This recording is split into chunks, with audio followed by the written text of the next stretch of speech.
Are you looking for inspiring conversations about faith, film, and life? You're in the right place. Here's the host who knows the right questions to ask, Father Edward Looney. Hey everybody, it's Father Edward. Grateful you're tuning in for another conversation on the podcast. Today, I'm very excited for the conversation we're about to have. It's about firefighting and kind of the integration of Catholicism and spirituality and kind of hurdles that one firefighter has faced as he's fulfilled this calling and this really a vocation, you could say. So today I'm grateful to Benjamin O'Brien for joining me to discuss his new book, The Proving Grounds, a Catholic on Ladder 17, which is available from Ignatius Press. So thanks so much, Benjamin, for joining me today.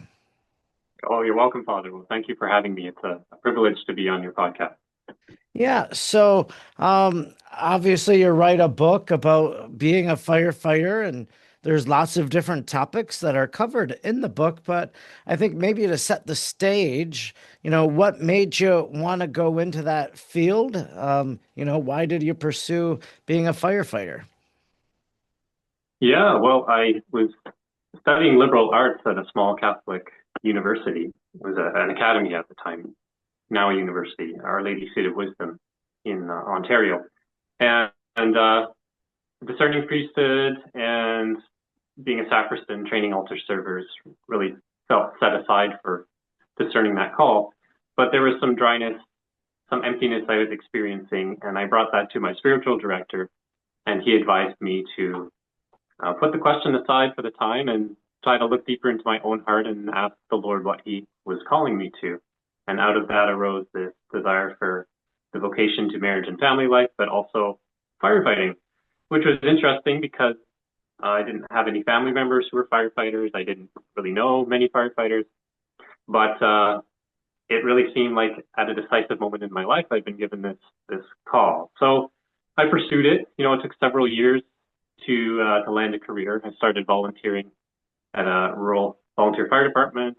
Eventually met my wife. We got married, started having kids. Meanwhile, I was writing the aptitude tests for several cities, and I eventually got hired in the city in which the story is set. But I felt like it was more than just a career. It was a calling, at least for that time. I'm currently not firefighting. My wife and I together discerned that we needed to make a lifestyle change, mainly for health reasons, but also we felt like we needed to move somewhere where our children could have vibrant Catholic community. So we moved to the Diocese of Madison, and I now work in the diocese in grounds and maintenance. But for that time, 14 years, 6 years volunteer and 8 years full-time, firefighting was my life. So that's kind of the groundwork for the story, which examines the role of the Catholic worker in the modern world and some of the dilemmas that believers face in a very secular workforce. Yeah, of course, I think one of the considerations you probably made, you and your wife, in this process of discernment would have been just the fact of, well, you could, people die fighting fires. Like there are, many casualties each year from that. And so being a family man and everything like that, I'm sure that was probably one of those considerations.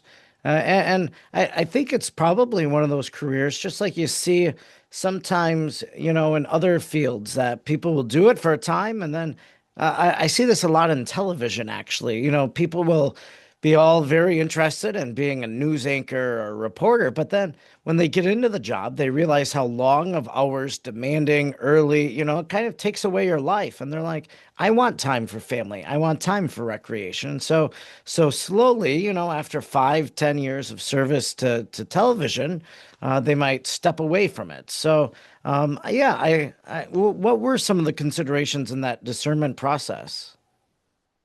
Yeah, well, I think you're right there that it's a career that definitely demands a lot of you, mentally, psychologically, physically. There was a lot of built-in family time just because of the shift structure, because we worked a 24-hour shift and that left days off.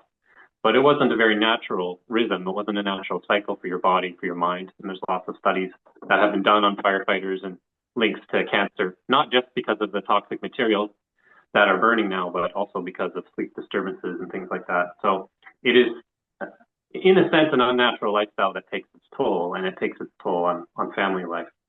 So my wife, she contracted what we believe was Lyme disease back in 2016, and she's struggled with chronic fatigue ever since. And we got to a point where we realized that her disability is just not compatible with the shift work, the lifestyle. It demanded so much of my energy and attention to be a firefighter that I think I needed to put family first. Also, living where we lived, there were some red flags about where society was going. Church closures and stuff during COVID. So we thought that we really needed to look at moving somewhere where we could be guaranteed some First Amendment rights, and our children had a greater likelihood of being able to go to church as they grew up. So that's why we considered moving to where we live now. So But you're in the Diocese of Madison, Wisconsin. Is that right? You said? that's right. Yeah. Mhm. Yeah, so I'm a priest in the Diocese of Green Bay, and over the last 2 weeks, I've spent a considerable amount of time in the Diocese of Madison. Last week, I spent a day in the footsteps of Father Samuel Mazzucchelli down there in Benton and Schulzburg and New Diggins and Cincinnati. So, very much in the southwestern part of Wisconsin in Okay. that diocese. And just Yeah. yesterday, as we record this on August 12th, yesterday was August 11th, and I was in Briggsville for the feast day of Saint Philomena at the shrine at the church there. So, and the Bishop Hying, had mass yesterday. So, Oh, yeah, wonderful. we're close neighbors in that sense. So that's Yeah. great. Yeah. Well, I think Our Lady has a special love for Wisconsin, as we've seen through Our Lady of Champion and the many beautiful churches and shrines that there are here. Yeah. So, talking about spirituality and firefighting and such, I think too, when the sirens begin to blare and you're going to the site of a car accident to shut down the highway, you're going to fight a fire, like you encounter people who are in need. And so, you witness people who are close to death or maybe have died tragically in a fatality. So, I'm sure that takes a toll. But as a person of faith, then, as you witness this, because you were there, it's almost as if you're able to pray for them, like maybe if you weren't there, no one would be praying for this person. But because you were there, you're able to pray for them, I would think. So, was there some kind of integration of the line of duty into your spiritual life? Yeah, I think there was. I think it's something that came on more gradually as I learned more about my faith and I allowed my prayer life to deepen. I definitely prayed more about my job and I surrendered my job performance to the Lord more and more. And I saw the fruit of that in subtle ways as my career progressed. I think one incident that stands out was a cardiac arrest I responded to. And the gentleman unfortunately didn't survive despite our efforts doing CPR on him. And as I always do when there's a fatality, I say the prayer of the church: eternal rest grant unto them, O Lord, and let perpetual light shine upon them. We all know the prayer, but it's a little thing. There isn't much time usually on an emergency scene to do anything longer because things move fast and I have duties to perform. But then the next day was Sunday and I took my family to mass and I was talking to a good friend of mine and he said, "Oh, yesterday my uncle passed away." And I said, "Oh, I'm sorry to hear that. And, where was it?" And he named the street. And it turns out that was the call I was on. So I Hmm. was able to tell him that I had prayed for his uncle as he was dying or after he had passed away. And that was really comforting to my friend because, this was during COVID and there wasn't a priest there at his deathbed. It had happened pretty suddenly. So, the Lord's at work behind the scenes. Sometimes he allows these moments to show that he is there and he is working, and sometimes he uses us to help one another, pray for each other. So that was very, very telling moment for me. Yeah, so you take your experience then of working as a firefighter and you begin writing a book, kind of, maybe you could classify it as a memoir, just taking different aspects of this life and reflecting on it and such. But what went into writing the book, or where did the ideas come from for the Proving Grounds, a Catholic on Ladder 17? Yeah, well, it started with one call I attended in 2019 where we lost a member of the public to smoke inhalation. And it made me really reflect on my job performance and think about how my actions play a part in terms of the bigger picture of the outcome of an emergency. And I thought I should write it down. And that is what is now the opening chapter of the book. And when my wife read it, she said, well, you should keep writing. So I kept writing down my more interesting calls, writing about some of my more interesting, colorful characters, coworkers that I'd worked with and encountered. And as I wrote, it really turned into something deeper. It became important to write about faith and about the role faith plays in the public sphere, especially when policy comes in conflict with the teachings of the church, when your faith is mocked, or when people have a hard time understanding what you believe. So it really became a platform for exploring some of these deeper issues. And then when I took a leave of absence and we moved to Wisconsin, I had a year off, so I was able to sit down and really craft it into this more complete book, which is a memoir, but I've also written it more in the style of a novel so that it's more gripping and interesting.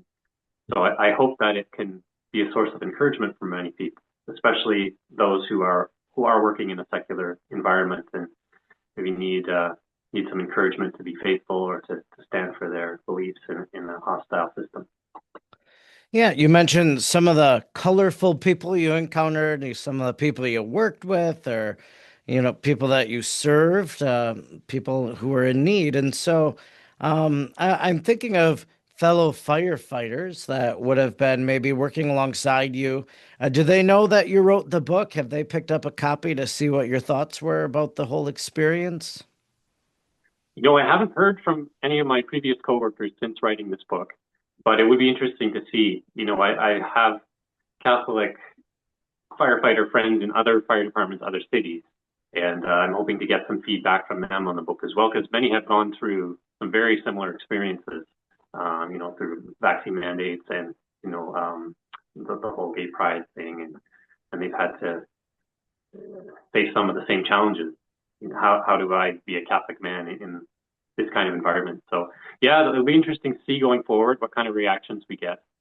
I think by and large, the reactions from the Catholic world have been rather positive. I've had people come to me and say, oh, I gave it to my 14-year-old son who never reads a book, but he read it in one day, things like that. So it is a bit of a page turner, which people enjoy. So as an easy read in a fairly slender volume, I hope it can get into the hands of many people who may not otherwise be able to read, more advanced works of theology or anything like that, but it can be something that can really help them grow in their faith. Yeah, you touched a little bit on some of the moral dilemmas, and I think a lot of people face that in the workplace. Just a few years ago, just to cite a Wisconsin example, but I think the Green Bay Packers had made a donation to an organization that we as Catholics wouldn't have liked, and so there was a lot of protests, a lot of outcry, and in a sense, they repented of it, and they said they wouldn't do that ever again, and whatnot because of the outcry. But you do see kind of these moral positions where people begin to cave or allow kind of the dominant prevailing immorality to take hold. So tell us a little bit about your experience and how you stood up to that. Sure. Yeah. Well, I think things came to a head with the Pride agenda.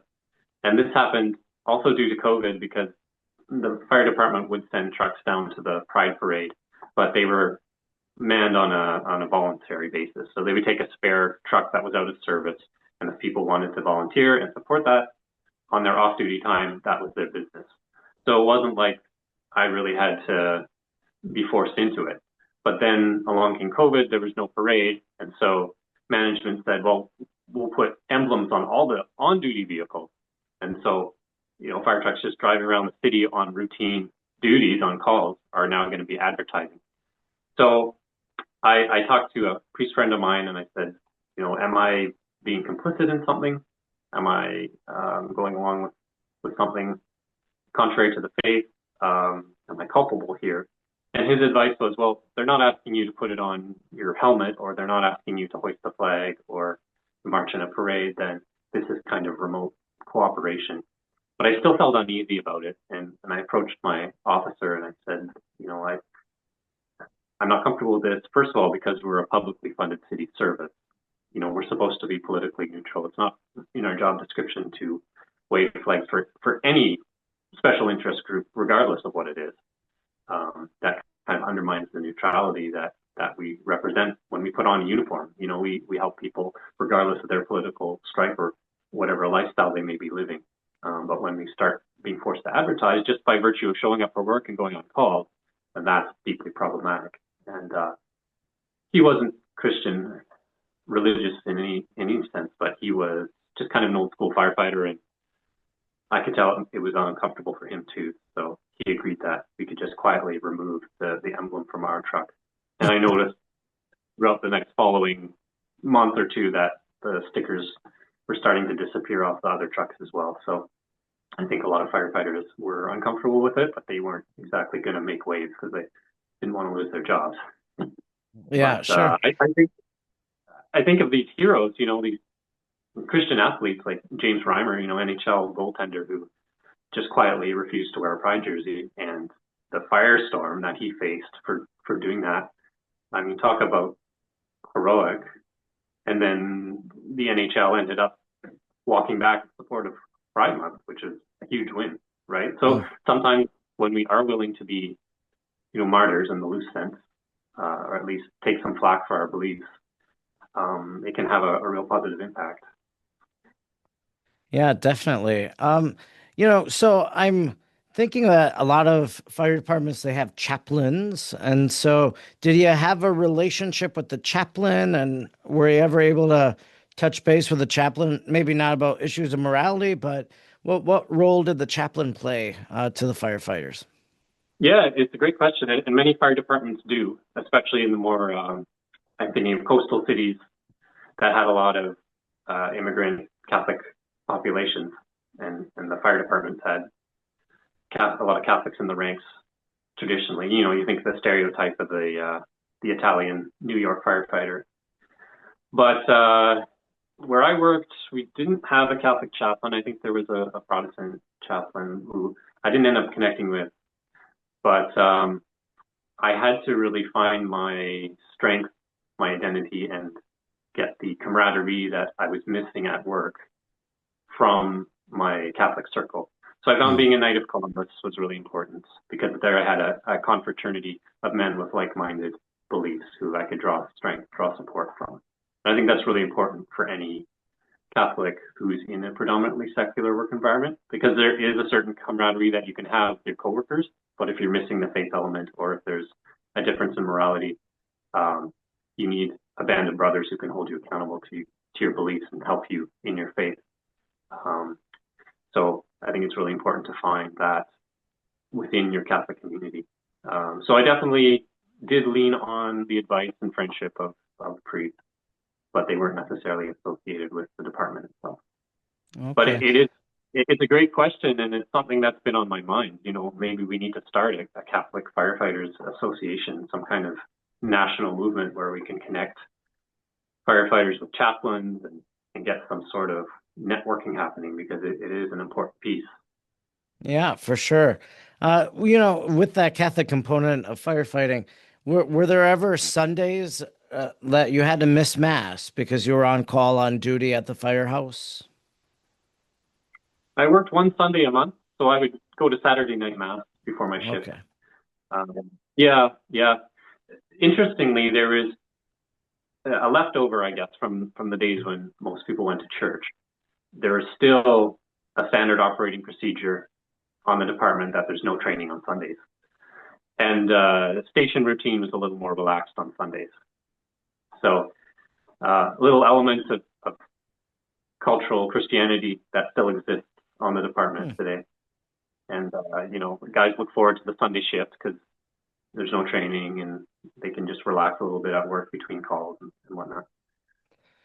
Yeah. So there are a lot of television shows, about firefighters, whether it's Chicago Fire or you go back to the old days like Emergency.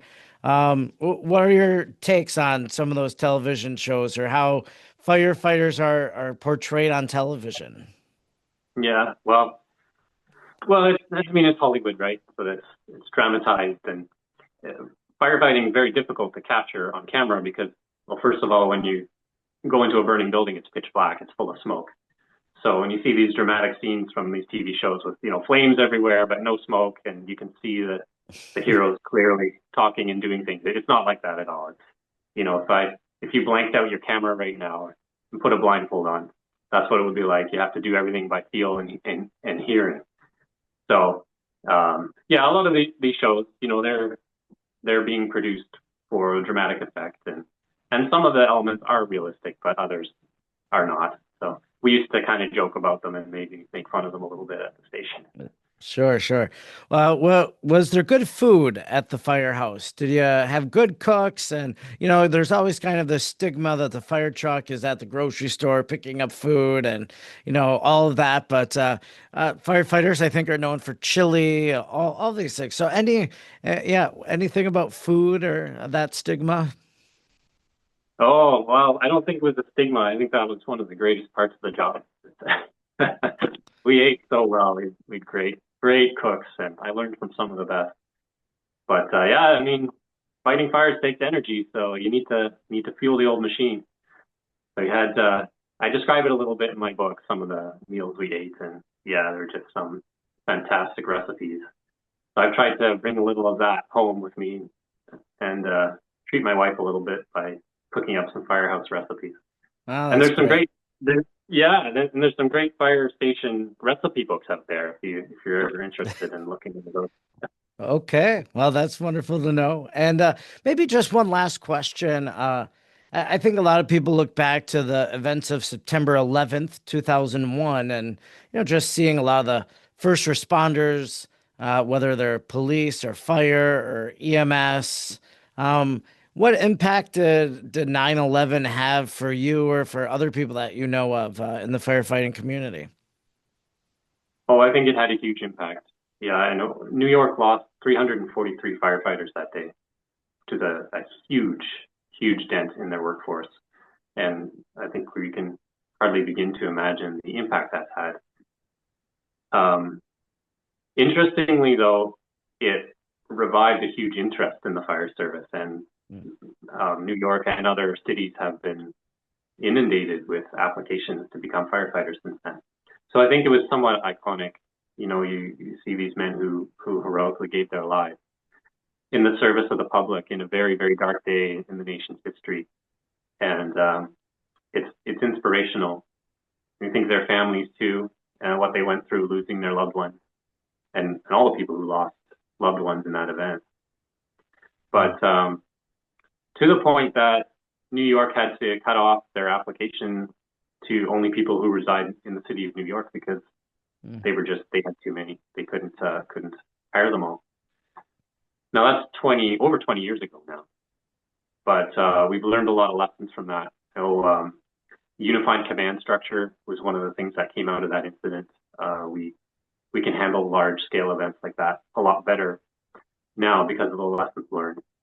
Mm. So moving forward, it's definitely had an impact, both positively and negatively, on the fire service and in the whole emergency services scene. Well, today I've been speaking with Benjamin O'Brien about his book, The Proving Grounds, A Catholic on Ladder 17. We've talked a little bit about being a Catholic, fighting fires, kind of the integration of Catholic life and such. Maybe just one last question. Who do you want to pick up the book, and what's one takeaway you want them to have? Yeah, I would love it for people who are in the workforce to pick up this book and to get some encouragement from it. I mean, my story's not perfect. I try to put my own flaws into it to illustrate that um, we all struggle and we all make mistakes, but that God is faithful. So I hope that for those who maybe don't have a chance to read much or read much theology or have much opportunity to um, learn more in-depth topics, that they can at least from a adventure story can derive some inspiration and a little encouragement to be faithful and go forward and make a difference out there. Yeah, again, the book is The Proving Grounds, A Catholic on Ladder 17 by Benjamin O'Brien. It's available from Ignatius Press, so you can pick it up over at Ignatius Press's website or wherever you buy your Catholic books. And thanks so much, Benjamin, for joining me today for this conversation. Well, thank you for having me, Father. It's been a joy and a privilege to talk to you today. If you liked today's episode, be sure to subscribe, rate, and review wherever you're listening. And don't forget to stay up to date with what Father Edward is doing by following him on Facebook at the handle @FrEdwardLooney. Thanks for listening, and please join Father Edward again next time for another inspiring conversation.